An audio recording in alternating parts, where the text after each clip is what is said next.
दोस्तों, गुजरात में शराबबंदी का सख्त कानून लागू है। वहां एक बार फिर बड़ी मात्रा में शराब की बरामदगी ने सरकार के दावों पर सवाल खड़े कर दिए हैं। कच्छ जिले के धनेटी और वडवाला गांव के पास पुलिस की राज्य निगरानी सेल ने एक बड़ी छापेमारी की है, जिसमें 56,088 बोतलें विदेशी शराब बरामद हुई है। इनकी कीमत करीब 4 करोड़ रुपए आंकी गई है। बता दें कि घटना न सिर्फ कानून व्यवस्था की कमजोरी को उजागर करती है, बल्कि गुजरात सरकार की शराबबंदी नीति की हकीकत पर भी बड़ा सवाल उठाती है। कांग्रेस नेता अमित चावड़ा ने इस पर तीखा हमला बोलते हुए कहा कि सरकार सिर्फ दावे करती है, लेकिन जमीनी स्तर पर शराब की तस्करी धड़धड़े से चल रही है। उन्होंने गृह मंत्री से पूछा कि पूरी तरीके से शराबबंदी कब लागू होगी। आज हम इस खबर में बात करेंगे कि ये मामला कैसे गुजरात की राजनीति को प्रभावित कर रहा है।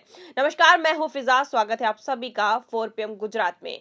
दोस्तों, आपको बता दें कि गुजरात में शराबबंदी होने के बावजूद शराब धड़ल्ले से मिल रही है और समय समय पर शराब की खेप भी बरामद होती है, लेकिन सरकार शराब तस्करी पर रोक लगाने में पूरी तरह से फेल है। बता दें कि छापेमारी 20 फरवरी को हुई, जब गुजरात पुलिस की SMC टीम ने गुप्त सूचना के आधार पर धनेटी और वडवाला गांव के पास ऑपरेशन चलाया।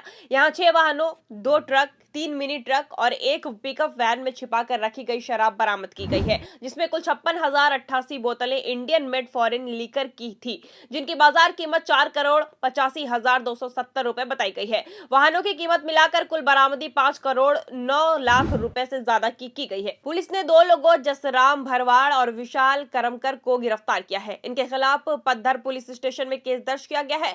SMC के PSI SV गलचार की अगुवाई ये ऑपरेशन चला। पुलिस को सूचना मिली थी कि हरियाणा से बड़ी खेप गुजरात आ रही है।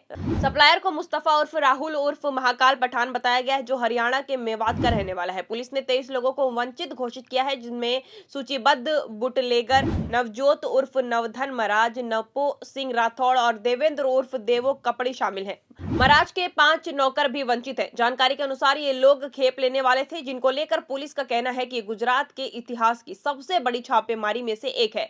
आपको बता दें कि गुजरात में शराबबंदी का कानून 1960 से ही लागू है। महात्मा गांधी की जन्मभूमि होने के कारण यहाँ शराब की बिक्री और सेवन पर पूर्ण तरीके से प्रतिबंध है। आज सत्ता की आंखों में आंखें डालकर पत्रकारिता करना मुश्किल हो गया है। हम पर मुकदमे से लेकर चैनल को बंद करने तक का दबाव बनाया जा रहा है।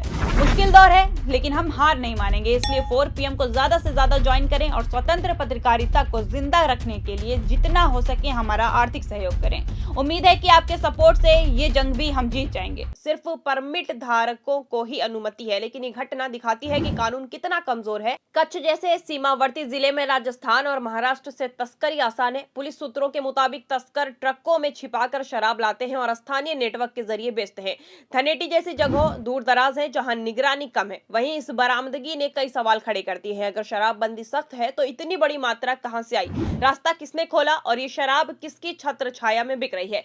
कांग्रेस नेता अमित चावड़ा ने इन सवालों को विधानसभा में भी उठाया है और उन्होंने कहा कि सरकार दावे तो बड़े करती है, लेकिन जमीन पर शराब और नशे की तस्करी बढ़ रही है। चावड़ा ने गृह मंत्री से पूछा कि क्या शराबबंदी कानून प्रभावी रूप से लागू है। उन्होंने कहा कि निचले स्तर के पुलिसकर्मियों पर कार्रवाई होती है, लेकिन ऊपरी अधिकारियों के लिए नियम क्यों नहीं है। अमित चावड़ा गुजरात कांग्रेस के प्रमुख है। उन्होंने इस घटना पर तीखी प्रतिक्रिया दी। चावड़ा ने कहा कि गुजरात में पीने का पानी नहीं मिलता, लेकिन शराब मांगो तो जितनी चाहिए उतनी मिल जाती है। उन्होंने आरोप लगाया कि पुलिस और सरकार की मिलीभगत से तस्करी चल रही है। चावड़ा ने नशा मुक्त गुजरात अभियान चलाया है, जिसमें वो कहते हैं कि भाजपा सरकार में नशे का कारोबार फैल फूल रहा है। उन्होंने मुंद्रा पोर्ट का जिक्र करते हुए कहा कि अडानी ग्रुप के पोर्ट से ड्रग्स और शराब की बड़ी खेपें आ रही है। गुजरात विधानसभा में हाल ही में चावड़ा ने शराब और ड्रग्स की बरामदगी पर सवाल उठाए हैं और उन्होंने अहमदाबाद और सूरत में 2025 में बरामद 10.71 करोड़ की शराब और 3.85 करोड़ के ड्रग्स का जिक्र किया है। चावड़ा ने पूछा कि इतनी बरामदगी के बावजूद तस्करी क्यों नहीं रुक रही है। उन्होंने कहा कि गिरफ्तार आरोपियों की संख्या बताएं और फरार लोगों पर क्या कार्रवाई हुई है। पुलिसकर्मियों की लापरवाही पर भी सवाल उठाए। सरकार ने जवाब में कहा कि प्रवर्तन एजेंसियां सक्रिय है, लेकिन विपक्ष इसे नाकाफी बता रहा है। वहीं ये पहली बार नहीं है जब गुजरात में शराब तस्करी की बड़ी घटना हुई है। जुलाई 2022 में बोताड़ जिले में नकली शराब से 42 लोगों की मौत हो गई थी। तब भी कांग्रेस ने सरकार पर हमला बोला था। चावड़ा ने कहा था कि पुलिस बूटलेगर से रिश्वत लेती है। 2025 में मुंद्रा पोर्ट से 875 करोड़ के ड्रग्स नष्ट किए गए थे।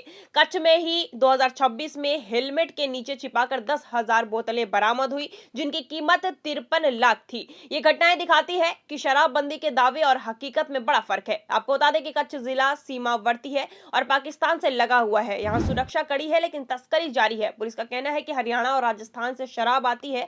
तस्कर स्थानीय नेटवर्क का इस्तेमाल करते हैं। धनेटी जैसी जगह रेगिस्तानी है जहां वाहन आसानी से छिपाए जा सकते हैं। एसएमसी की टीम ने रात भर ऑपरेशन चलाया। गिरफ्तार जसराम और विशाल से पूछताछ में सप्लाई चेन का पता चला। पुलिस अब वंचित आरोपियों की तलाश में है। भाजपा सरकार ये दावा करती है कि शराबबंदी सख्ती से लागू है। गृह मंत्री हर्ष संघवी ने कहा कि प्रवर्तन बढ़ाया गया। 2025 में अहमदाबाद में 82 करोड़ की शराब और नशा बरामद हुआ, लेकिन विपक्ष कहता है कि बरामदगी तो होती है। चावड़ा ने आरोप लगाया कि डिप्टी सीएम के इलाके में भी अवैध गतिविधियां बढ़ी है। उन्होंने कहा कि किसान पानी के लिए तरसते हैं लेकिन शराब हर जगह उपलब्ध है। वहीं अब यह मामला राजनीति को हो गया है। विधानसभा चुनाव नजदीक है, विपक्ष इसे मुद्दा बना रहा है। चावड़ा ने नशा मुक्त गुजरात अभियान शुरू किया है जिसमें वो कहते हैं कि सरकार नाकाम है। उन्होंने कहा कि शराब के हफ्ते गांव से सीएम ऑफिस तक जाते हैं।